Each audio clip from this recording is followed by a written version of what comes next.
بسم اللہ الرحمن الرحیم۔ شروع اللہ کے نام سے جو بڑا مہربان اور نہایت رحم والا ہے۔ السلام علیکم ورحمۃ اللہ وبرکاتہ۔ یہ واقعہ حضور اکرم حضرت محمد مصطفیٰ صلی اللہ علیہ وآلہ وسلم کے وصال ظاہری کے بعد پیش آیا کہ جب حضرت عمر فاروق اعظم کا دور تھا۔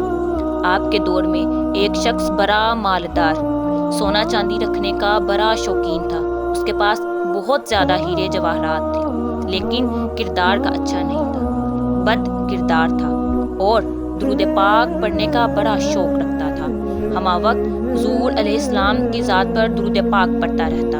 ہر وقت حضور کی ذات پر درود پاک پڑھنا اس کا معمول تھا اور کبھی بھی درود پاک پڑھنے سے غافل نہیں ہوتا تھا۔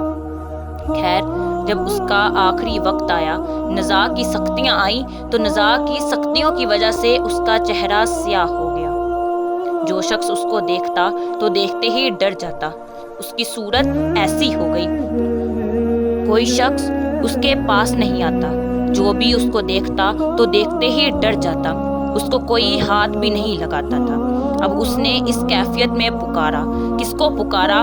آقا دو جہاں حضرت محمد مصطفیٰ صلی اللہ علیہ وآلہ وسلم کو پکارا۔ عرض کرنے لگا، یا رسول اللہ، میں آپ سے محبت کرتا ہوں۔ یا رسول اللہ، میں آپ پر درود پاک پڑھتا ہوں۔ یا حبیب اللہ، میں تو آپ پر درود پاک پڑھتا تھا تو یہ میرا چہرہ سیاہ کیوں ہو گیا؟ ابھی اس کی بات پوری نہیں ہوئی تھی کہ آسمان سے ایک پرندہ نازل ہوا اور اس پرندے نے آ کر اپنے پر اس شخص کے چہرے پر پھیرنا شروع کر دیے۔ وہ پرندہ جیسے جیسے اپنے پر اس شخص کے چہرے پر پھیرتا جاتا ہے تو اس شخص کا چہرہ روشن ہوتا جاتا ہے۔ اس شخص کا چہرہ جگمگا اٹھا، روشن ہو گیا۔ اب لوگوں نے اس شخص کو غسل دیا، کفن دیا، قبر میں اتارا، اور جب قبر میں اتارا تو غیب سے آواز آئی کہ ہم نے اس بندے کو قبر میں رکھنے سے پہلے ہی بخش دیا۔ جو درود پاک اس نے میرے محبوب پر پڑھا تھا، اس درود پاک کی برکت سے ہم نے اسے قبر سے اٹھا کر جنت میں پہنچا دیا ہے۔ وہ شخص کلمہ طیبہ پڑھتے ہوئے انتقال کر گیا۔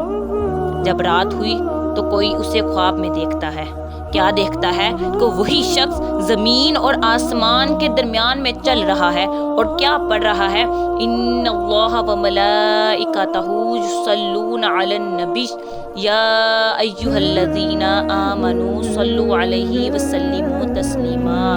ترجمہ کنز الایمان کہ بے شک اللہ اور اس کے فرشتے درود بھیجتے ہیں اس غیب بتانے والے نبی پر، تو اے ایمان والو، تم بھی حضور علیہ السلام کی ذات پر خوب درود اور سلام بھیجا کرو۔